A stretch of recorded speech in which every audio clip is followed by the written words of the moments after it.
அனைவருக்கும் வணக்கம். சுவிதார் மேஜர் ஆனல் lieutenant S Sukumar, veteran, corps officers, secretary ex servicemen welfare association, Aruppukottai, secretary general, Tamil Nadu ex services league. உடல் ஊனமுற்ற மனநிலை பாதிக்கப்பட்ட குழந்தைகளுக்கு ஓய்வூதியதாரர்கள் காலத்திற்கு பின்பு ஓய்வூதியம் பெறுவதில் மிக காலதாமதங்கள் ஆவதால் ஓய்வூதியதாரர்கள் அவர்களது ஓய்வூதிய ஆணையில் உடல் ஊனமுற்ற மனநிலை பாதிக்கப்பட்ட குழந்தைகளின் பெயர் இடம்பெற்றால் ஓய்வூதியதாரர்கள் காலத்திற்கு பின்பு அவர்களுக்கு எளிதான முறையில் ஓய்வூதியம் கிடைக்கும் வகையில் அவர்களது பெயர் ஓய்வூதிய ஆணையில் இடம்பெறச் செய்ய வேண்டி மத்திய அரசுக்கு ஓய்வூதிய சங்கங்கள் கோரிக்கை வைத்ததன் அடிப்படையில் மத்திய அரசு அதற்கான ஆணைகள் பிறப்பித்துள்ளன. அந்த ஆணைகளின் முழு விவரம் என்ன, அந்த ஆணைகளின் அடிப்படையில் என்னென்ன ஆவணங்கள் சமர்ப்பிக்கப்பட வேண்டும், அதன் மேற்படி என்ன நடவடிக்கை எடுக்கப்பட்டு ஓய்வூதியதாரர்கள் ஓய்வூதிய ஆணையில் ஊனமுற்ற மனநிலை பாதிக்கப்பட்ட குழந்தைகளின் பெயர்களை எப்படி சேர்ப்பது என்பது பற்றி இந்த வீடியோவில் முழுமையாக பார்ப்போம். Welcome. Veterans welfare Aruppukottai YouTube channel. Orders of government of India, department of pension and pensioners welfare and the Department of Ex-Servicemen Welfare for Disabled Children name in PPO for simplification of pensions process. அதாவது உடல் ஊனமுற்ற மனநிலை பாதிக்கப்பட்ட குழந்தைகளின் பெயர் ஓய்வூதியதாரர்களுடைய ஓய்வூதிய ஆணையில் இடம்பெற கவர்மெண்டினுடைய ஆணைகள் என்ன என்பது பற்றி தான் இந்த வீடியோ. முதல்ல அதுக்கு முன்னாடி ஃபர்ஸ்ட் ஒரு small information. Pension entitlements, retirement ஆனதுக்கப்புறம் அந்த சர்வீஸ் பென்ஷன் கிடைக்கும். அவங்க காலத்துக்கு பின்பு ஃபேமிலி பென்ஷன்ஸ், அதாவது ஃபேமிலி தகுதி உள்ளவங்களுக்கு அந்த ஃபேமிலி ஒய்ஃப் நேம் அந்த பிபிஓவில் இருந்துட்டாச்சுன்னா அந்த ஃபேமிலி பென்ஷன் ஒய்ஃபுக்கு கிடைக்கும். அதன் பின்பு அந்த ஃபேமிலி காலத்திற்கு பின்பு டிபெண்டன்ஸ் இருந்தாச்சுன்னா அந்த ஃபேமிலி பென்ஷன் மற்றவங்களுக்கு கிடைக்கும். அதில் ப்ரியாரிட்டி என்னன்னு கேட்டாச்சுன்னா childrens below 25 years of age, அதாவது ஃபேமிலிக்கு அப்புறம் அந்த children below 25 years of age, permanent disabled son daughter, unmarried divorce and widow daughters, இவங்களுக்கு அந்த ஃபேமிலிக்கு அப்புறம் கிடைக்கும். அதே நேரத்தில் இந்த சர்வீஸ் பென்ஷன் காலத்துக்கு அப்புறம் எந்த விதமான ஃபேமிலி பென்ஷன்ஸ் எலிஜிபிள் இல்லை அப்படிங்கும் போது எலிஜிபிள் பேரண்ட்ஸுக்கு கிடைக்கும். அவங்களும் இல்லைன்னா பெர்மனண்ட் டிசபிள் சிப்ளிங்ஸ், அந்த சகோதர சகோதரிகளுக்கு அந்த சர்வீஸ் பென்ஷனுடைய பெர்மனண்ட் சகோதர சகோதரிகளுக்கு கிடைக்கும் என்பது தான். இதற்கான கவர்மெண்ட்ஸ் ஆர்டர்ஸ் இருக்குது, எந்த முறையில் அவங்களுக்கு கிடைக்கும் ப்ரியாரிட்டிங்கிறதுல. First endorsement of family pensions name in PPO. First wife name in PPO. Pre March 1985 pensioners, அதாவது 1 March 1985க்கு முன்னாடி ரிட்டையர் ஆனவங்களுக்கு அவங்களுக்கு பிபிஓ கிடைக்கும். அந்த பிபிஓ புத்தக வடிவத்தில் இருக்கும். ஃபர்ஸ்ட் பேஜில் கீழே எழுதியிருக்கும் குடும்ப ஓய்வூதியர் பெயர். அது ஒன்லி லைஃப் டைம் ஏரியர்ஸ், அவங்க காலத்துக்கு அப்புறம் அவங்களுக்குள்ள அந்த ஓய்வூதிய நிலுவைத் தொகை வாங்கத்தான், ஆனால் குடும்ப ஓய்வூதியம் பெறுவதற்கு அல்ல. அதனால் என்ன ஆச்சுன்னா அதுக்கப்புறம் ஆக்ஷன் எடுக்கப்பட்டு அதற்கான ஆணைகள் பிறப்பிக்கப்பட்டு அந்த குடும்ப ஓய்வூதியர்கள் பெயர் ஓய்வூதியர்களுடைய ஓய்வூதிய ஆணைகள் அவங்க இடம்பெற செய்யப்பட்டது. அதன் அடிப்படையில் தான் அவங்க நடவடிக்கை எடுத்ததுக்கப்புறம் ஜாயிண்ட் நோட்டிஃபிகேஷன் அல்லது கரிஜாண்டம் பிபிஓ அவங்களுக்கு வழங்கப்பட்டது. அதனால் இந்த பென்ஷனர்ஸ் காலமானால் அவங்களுக்கு அந்த ஜாயிண்ட் நோட்டிஃபிகேஷன் அந்த கரிஜாண்டம் பிபிஓ அடிப்படையில் ஓய்வூதியம் வழங்கப்பட்டு வருகிறது. Next disability pensioners who invalided out in young age and got married after discharge from services, அதாவது கொஞ்சம் வயசுலே அவங்க ஆர்மியில் இருந்து டிசபிள் ஆகி அந்த டிசபிலிட்டி பென்ஷன் ஆகி அவங்க வர்றப்ப வந்ததுக்கப்புறம் அவங்களுக்கு மேரேஜ் ஆகுது. மேரேஜ் ஆனதுக்கப்புறம் அவங்க அவங்களுடைய மனைவி பெயரை அவங்க பிபிஓவில் இடம்பெற செய்யணும் அப்படிங்கிறது. Next after retirement got second marriage due to death of first wife at divorce. Retirement ஆனதுக்கப்புறம் ஏதாவது காரணம் ஃபர்ஸ்ட் ஒய்ஃப் இறந்து போகிறாங்க, அப்போல்லாம் தான் ஃபர்ஸ்ட் ஒய்ஃப் டைவர்ஸ் ஆகி போகுது. அப்படிங்கும்போது அந்த முறைப்படி அவங்களுக்கு அந்த மேரேஜ் ரெஜிஸ்ட்ரேஷன் பண்ணி செகண்ட் மேரேஜுக்கு அவங்க டாக்குமெண்ட் சப்மிட் பண்ணி அதுக்கப்புறம் அவங்களுடைய செகண்ட் ஒய்ஃபினுடைய பேர் அவங்க பிபிஓவில் இடம்பெற செய்ய வேண்டும் என்பது தான். Mainly name of eligible disabled children name in PPO. இந்த வீடியோ பொறுத்தவரையில் இதுதான் சப்ஜெக்ட். இது இதை பற்றி என்ன கவர்மெண்ட்ஸ் ஆர்டர் இருக்குது என்னங்கிறது. நெக்ஸ்ட் அதே நேரத்தில் eligible unmarried divorce and widow daughters பேருவும் இந்த பிபிஓவில் இடம்பெற வச்சதான். இதுக்குன்னு நெக்ஸ்ட் தனியாக ஒரு வீடியோ போடுவோம்.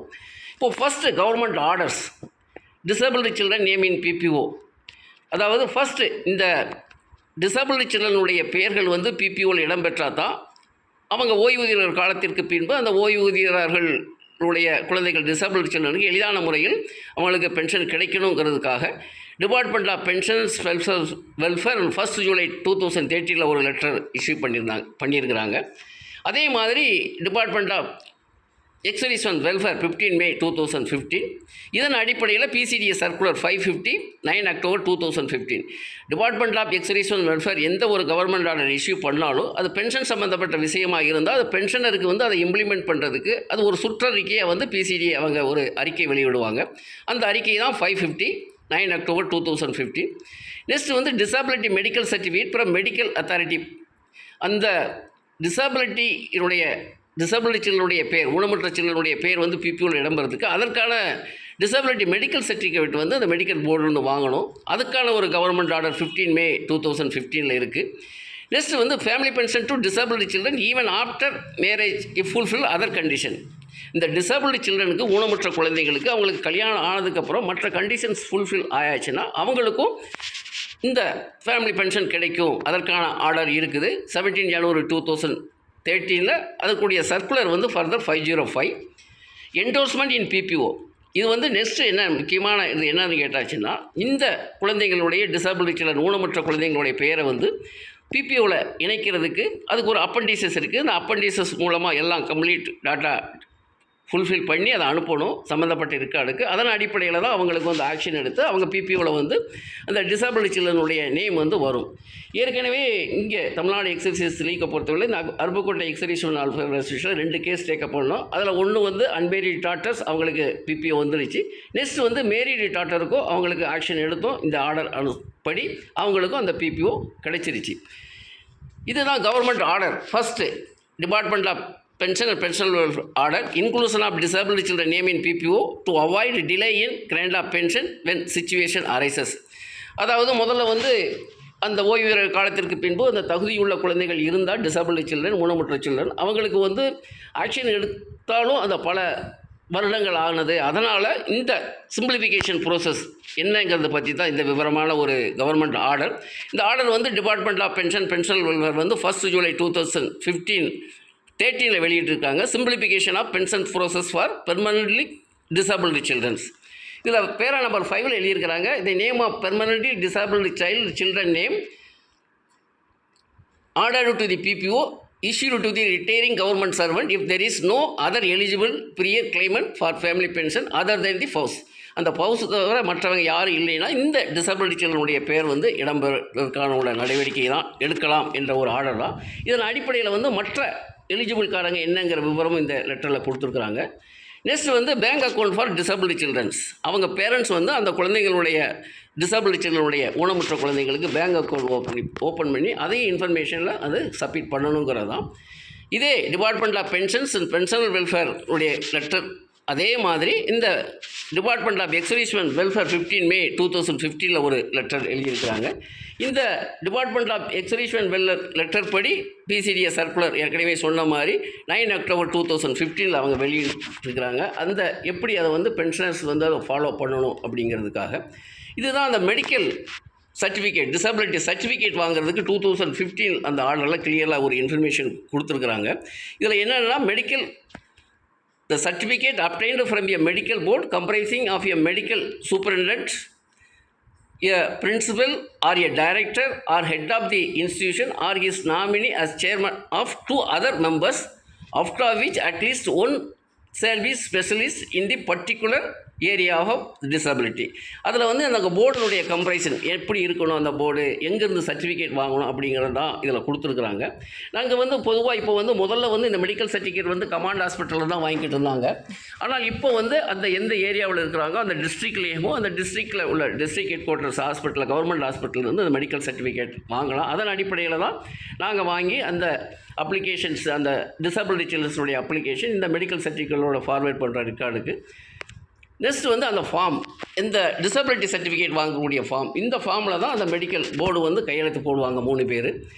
நெக்ஸ்ட் இதுதான் letters family pension even after marriage of disability childrens. இதில் கிளியராக கொடுக்காங்க disability children for disability children granted family pension for life even after her marriage. அவங்க மேரேஜுக்கு அப்புறமும் இவங்களுக்கு அந்த பென்ஷன் கிடைக்கும், அந்த தகுதி இருக்குது. subject to fulfillment of other prescribed condition as hitherto. மற்ற கண்டிஷன்ஸ் ஃபுல்ஃபில் ஆனால் மேரேஜுக்கு அப்புறமும் அந்த டிசபிள்டு சில்ட்ரன்ஸ் ஊனமுற்ற குழந்தைகளுக்கு ஓய்வூதியம் கிடைக்கும் என்பது பற்றி தான் கவர்மெண்ட் ஆர்டர்ஸ்.